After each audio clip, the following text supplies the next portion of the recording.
Hello everyone. 5.9 trillion dollar wipe out हो गया with in 30 minute markets में। And gold एक शार्पली स्ट्रॉन्ग मोमेंट में था अब तक, कल तक सॉरी। एंड जब भी मार्केट इस तरीके से मूवमेंट करता है, हालांकि एक थ्योरी है फॉरेक्स में कि मार्केट अगर ट्रेंडिंग भी है तो एटलीस्ट वो 30% 50% के रिट्रेसमेंट लेते हुए वो क्या करता है, यानी पुल बैक लेते हुए वो ऊपर की तरफ जाता है। सिंपल रूल है कि 30% 50% वो पुल बैक लेने आता है। अब वो डिपेंड करता है वो हाफ एन आवर की चार्ट में हो या वो 1 आवर की चार्ट में हो, बट ऐसा होता है, ये हिस्ट्री में देखी गई है। बट आज के टाइम पे जब गोल्ड मूवमेंट कर रहा है ना, तो वो 50% तो भूल ही जाइए, 30% का भी पुल बैक नहीं ले रहा था। वो पुल बैक ले ही नहीं रहा था, वो सिर्फ हायर हाई क्रिएट कर रहा था। तो ये एक तरीके का अलार्म टाइम होता है मार्केट में कि मार्केट इस तरीके से क्यों मूवमेंट कर रहा है। हालांकि आप लोग को जियोपॉलिटिकल से आप अवेयर होंगे, अगर आप हमारे ग्रुप में जुड़े हैं तो आपको इन सब चीज़ों के बारे में जानकारी होगा कि मार्केट का अभी क्या कंडीशन है। ठीक है, तो एक अलार्म बज रहा था कि कभी भी क्रैश आ सकता है। वो कब आएगा वो अनसर्टेन होता है, उसकी कोई डेट फिक्स नहीं होती है, और कभी भी वो सरप्राइज देने के लिए मार्केट आता है। एंड यही चीज़ हुआ कल शाम को। 5.9 ट्रिलियन डॉलर वाइप आउट हो गए विद इन 30 मिनट में।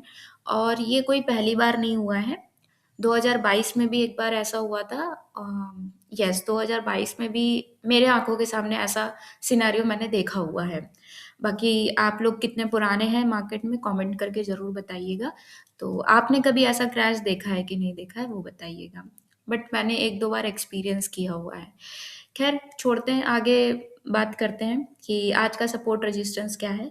तो मैंने आपको पहले की वीडियो में भी बता रखा था कि ये एक एरिया है, ये बहुत ही इंपॉर्टेंट एरिया है। एंड यहाँ पर लिक्विडिटी क्रिएट की गई थी मार्केट के द्वारा, यानी कि यहाँ पे सेलर और बायर इक्वल मात्रा में यहाँ पे टग ऑफ वॉर वाली सिचुएशन थी। ठीक है, तो ये एक बहुत ही अच्छा सा एक लिक्विडिटी पूल यहाँ पे क्रिएट हो चुका था। एंड जब भी इस तरीके की लिक्विडिटी क्रिएट होती है तो मार्केट क्या करती है, उस लिक्विडिटी को स्वीप करने के लिए मार्केट उस प्राइस पर ज़रूर आती है। तो अब यहाँ पे दो सिनेरियो बनते हैं, या तो इसको स्वीप करके मार्केट ऊपर अपने ट्रेंड को फॉलो करेगी, या फिर इसको ब्रेक करके मार्केट एक मिड बियरिश ट्रेंड में जा सकती है।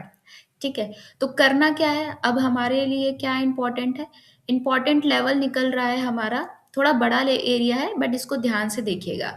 5100 के करीब करीब हमारा ये एरिया है, 5100 से लेके 5500 5 का। ठीक है, ये एरिया है, ये लिक्विडिटी पुल है।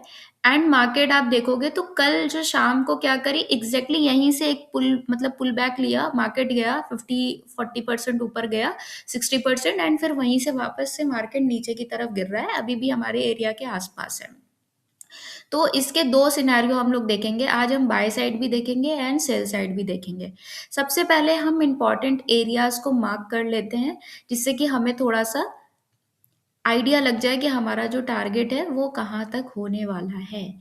ठीक है, तो पहला एक इम्पॉर्टेंट एरिया ये है और दूसरा इम्पॉर्टेंट एरिया ये है, क्योंकि ये रिसेंट जो है यहाँ से फॉल आया हुआ है।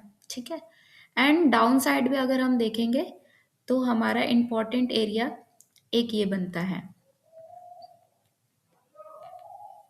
ये हमारा एक इम्पॉर्टेंट एरिया है।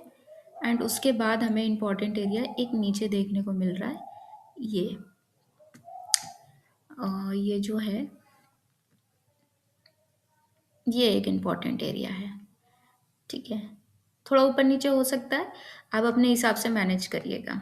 ठीक है, तो ये आपका, ये जो 5 मैंने बॉक्सेस ड्रॉ किए हैं, these are the important levels for today.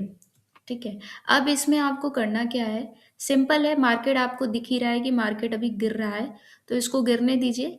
Market जब इस एरिया, इस बॉक्स के अंदर आता है, इस लेवल के अंदर आता है, तो यहाँ पे दो चीजें होंगी, या तो ये शार्पली क्रैश कर जाएगा, तो क्रैश करता है अगर एंड रीटेस्ट करता है, ठीक है, रीटेस्ट करता है। अब रीटेस्ट का पूरा लेवल है, रीटेस्ट अगर करेगा, फिर उसके बाद अगर नीचे आता है तो ये आपका पहला टारगेट हो जाएगा। कौन सा टारगेट हो जाएगा? 4900 के आसपास का टारगेट है। अगर और ब्रेक करता है तो फिर नीचे आएगा 4800 के आसपास। ठीक है, ये हमारा सेल साइड का टारगेट बन रहा है।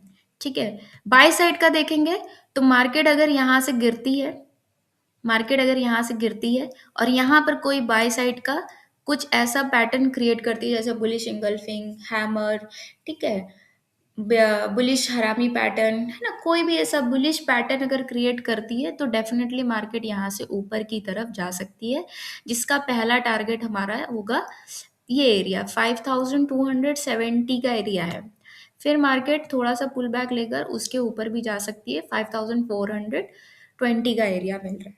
तो ये है हमारा आज का सपोर्ट एंड रेजिस्टेंस के बेसिस पर अ, हमारा जो टारगेट है। सेल साइड का भी टारगेट मैंने दिया है एंड बाय साइड का भी दिया है। आपको अब ध्यान रखना है कि कैसा सिनेरियो बन रहा है, कौन से एरिया पर आपको बाय करना है या सेल करना है। सेल तभी करना है जब सेलिंग का कंफर्मेशन आपको मिले, बाय तब करना है जब आपको बाय का कंफर्मेशन मिले। लेवल्स पे आने मात्र से ही ऐसा नहीं है कि आप बाय कर लोगे या सेल कर लोगे। कंफर्मेशन ज़रूरी है। कंफर्मेशन कैसे? कैंडलस्टिक पैटर्न्स है, लेवल आपको मिल चुके हैं, मार्केट का ट्रेंड आपको पता है, ठीक है, मार्केट का जो मिड ट्रेंड है वो भी आपको मैंने बताया कि मिड बेयरिश हो सकता है अगर इसको ब्रेक करता है तो आपको ट्रेंड क्लियर है, लेवल्स क्लियर है। अब आपका रहता है सिर्फ बाय एंड सेल करने का, तो इसके लिए आपको कैंडल स्टिक पढ़ना पड़ेगा।